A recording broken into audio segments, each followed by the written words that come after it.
So SBF is still running around. Nigga, let me Running. tell you about this nigga SBF. Okay. Remember you said Ye be bringing up shit, Yeah. but he don't be bringing up the right shit? Yeah. I don't know how the nigga is going DEFCON 3 on motherfuckers and jumped right over SBF. Right. How, Sway? How? Right. You missing the main target. You shooting with your eyes closed. And the nigga right there. He's standing right in front of you. Shoot, you can't miss him. He's You right there. right You there. you shoot all over this way. He right the man right in front of you, man. Right there, yeah. He right there, yo. And I'm like, I'm watching the nigga on Alex. I'm like, yo, do you even somebody gonna tell this nigga? Like, you Right. missing. So anyway, SBF got New York Times interview and Good Morning America. Okay. I'll be grifting on that tomorrow. So when y'all see me go live tomorrow, you know what my tomorrow's grift is. Um, so the nigga, yeah, SBF goes on the New York Times and he comes out to a standing ovation. Not a standing ovation, but they're clapping for this nigga.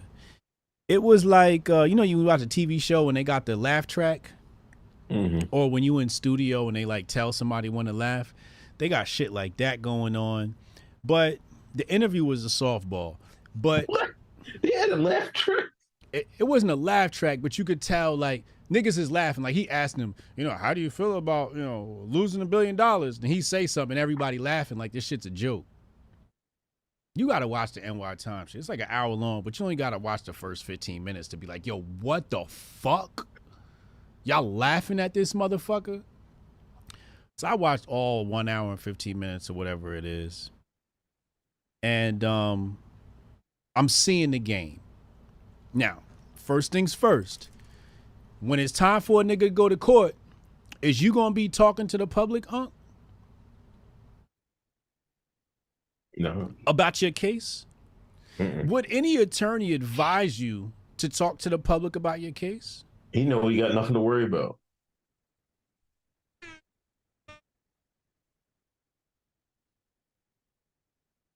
This nigga went to New York Times and Good Morning America, and his dad is a Stanford law professor. I'm supposed to believe that this shit is real? Wait till I goes live tomorrow. Nigga, they softballed these interviews, but they try to purport them as if they're hardball interviews, right? Like the dude's interrogating him, but it's like it reminded me of the George Zimmerman case with Trayvon Martin, where like the prosecutors asking him questions, but all the wrong questions.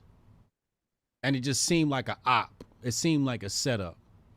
And I'm watching the New York Times shit. I'm watching the Good Morning America shit. And I'm like, y'all asking them shit, but y'all not getting to the nitty gritty. And I didn't expect you to either.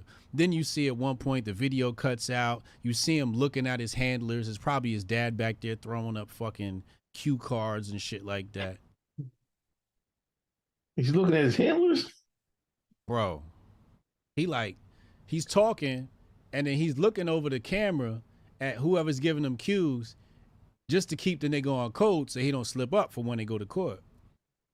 But really what they trying to do is, number one, is a practice run. They want to see how this little nigga going to do under pressure and can he take the stand. That's number one.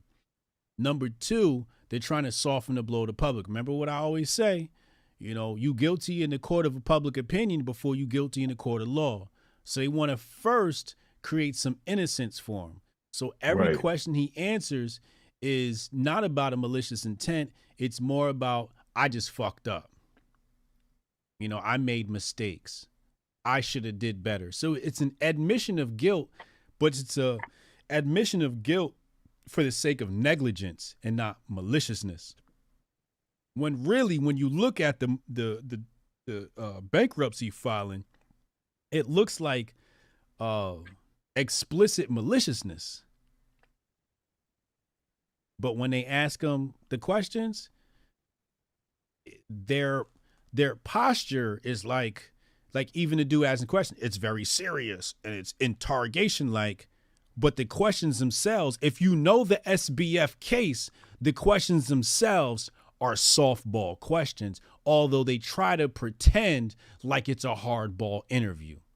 And I'm just looking like, oh, I see what you did here. Y'all lining them up to look innocent in the court of public opinion. So this shit, nobody pays attention to this shit when he actually goes to court. I get it. And it's really cool. But again, Ye completely missed.